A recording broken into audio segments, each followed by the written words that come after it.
we need to travel into the future, to the Second American Revolution, or as we are called the Civil War, which we all know is the War of Northern Aggression. The war was for 5 years. The war ended, and the nation had been torn asunder, tried to repair itself. An individual named Jefferson Davis was the president of the Confederacy. He was a great senator from Mississippi, a war hero from the Mexican-American War, helped to establish the Smithsonian Museum in Washington. On March 10th of 1884, Mississippi had been freed from the federal occupation troops, but was seeking retribution for all the damages they had done. They had lost their case in federal court, as you may think. And Jefferson Davis was allowed to address the Mississippi legislature one last time. If you'll bear with me, I'd like to present the last speech of Jefferson Davis, March 10, 1884, to the Mississippi legislature, Jackson, Mississippi. Friends and brethren of Mississippi, in briefest terms, but with deepest feelings, permit me to return my thanks for the unexpected honor you have conferred on me. We are now in a transition state, which is always a bad one, both in society and in nature. What is to be the result of the changes which may have anticipated, it is not possible to forecast. But our people have shown such fortitude and have risen so grandly from the deep depression inflicted upon them that it is fair to entertain bright hopes for the future. Sectional hate, concentrating itself upon my devoted head, deprives me the privileges according to others in the sweeping expression of, without distinction of race, color, or previous condition. But it cannot deprive me of that which is nearest and dearest to my heart, the right to be a Mississippian. And it is with great gratification that I receive this emphatic recognition of that right by the representatives of our people. Reared on the soil of Mississippi, the ambition of my boyhood was to do something which would redound to the honor and welfare of the state. The weight of many years now admonishes me that my day for actual service has passed.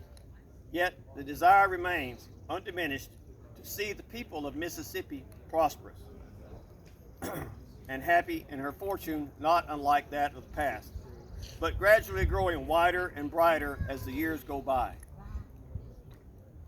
'Tis been said that I should apply to the United States for a pardon, but repentance must precede the right of pardon, and I have not repented.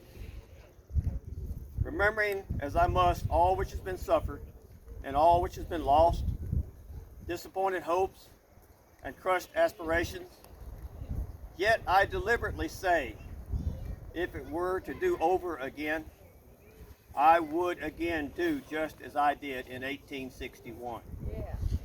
No one is the arbitrator of his own fate. The people of the Confederate States did more in proportion to their numbers and means than any other people have ever achieved in this world's history. Fate decreed that they should not be successful in their effort to maintain their claim to resume the grants made to the federal government. Our people have accepted this decree. It therefore behooves them, as they may, to promote the general welfare of the Union, to show the world that hereafter, as heretofore, the patriotism of our people is not measured by lines of latitude and longitude, but is as broad as the obligations they have assumed and embraces the whole of our ocean-bound domain. Let them leave to their children and children's children the grand example of never swerving from the path of duty and preferring to return good for evil rather than to cherish the unmanly feeling of revenge. But never question or teach your children to desecrate the memory of the dead by admitting that their brothers were wrong in the effort to maintain the sovereignty, freedom, and independence which is their inalienable birthright. Remembering that the coming generations are the children of heroic mothers whose devotion to our cause in its darkest hour sustained the strong and strengthened the weak. I cannot believe that the cause for which our sacrifices were made can ever be lost, but rather hope that those who now deny the justice of our asserted claims will learn from experience that the fathers builded wisely, and the Constitution should be constructed according to the commentaries of the men who made it. It having been previously understood that I would not attempt to do more than return my thanks, which are far deeper than it would be possible for me to express, I now, ladies and gentlemen, who have honored me by your attendance, bid you an affectionate, and it may be a last farewell.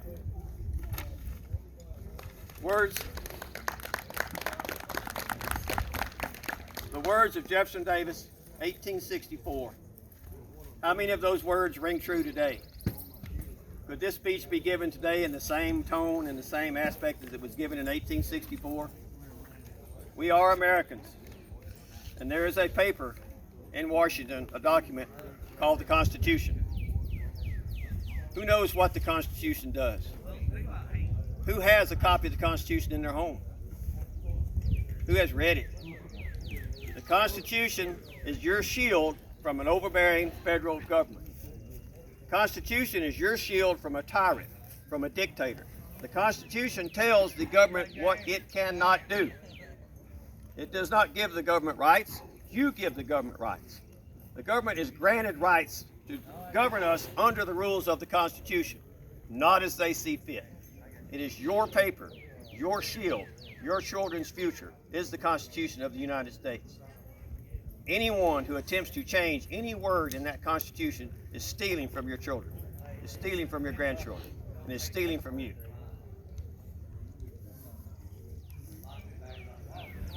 I'm sorry.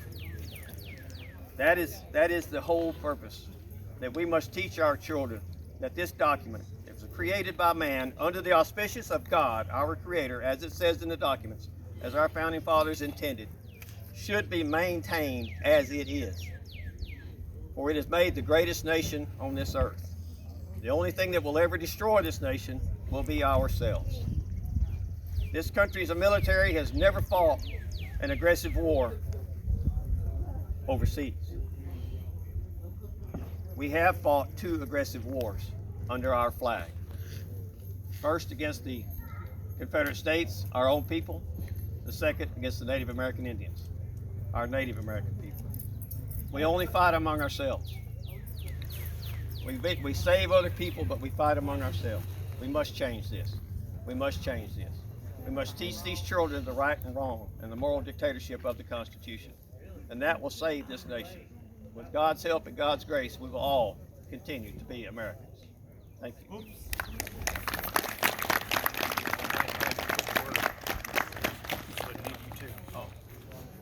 I just thought of something I want to share with you out of character. Coming to present day, you know what me and him just did? It's sort of a rather broad question. We just practiced the First Amendment, freedom of speech. Amen. You know what you do when you go to church? Practice the First Amendment, freedom of religion. Do you know what you do when you have a firearm on you or at home? You got the Second Amendment. So it's just a simple reminder. That's how simple it is to practice them. But it is very easy to take away, just as these men fought for, and those guys the Confederacy fought for as well. It's that easy. But it's even easier to lose in just one generation, because again, it takes every generation, young and old, to understand it and preserve it, but it can be all lost in one. And just to tell you, Francis Scott Key, the author of the National Anthem, he said, "The patriot who finds himself in the service of God, who acknowledges him in all his ways, will have the promise of almighty direction, and will find in his word in his greatest darkness a lantern to his feet and a lamp to his paths. Therefore he will seek to establish in his own country and in the eyes of the world such a character as shall not make her unworthy the name of a Christian nation." I believe that sums up patriotism wonderfully. But thank you very much. Thank you, sir. Very good. Thank you, ladies and gentlemen.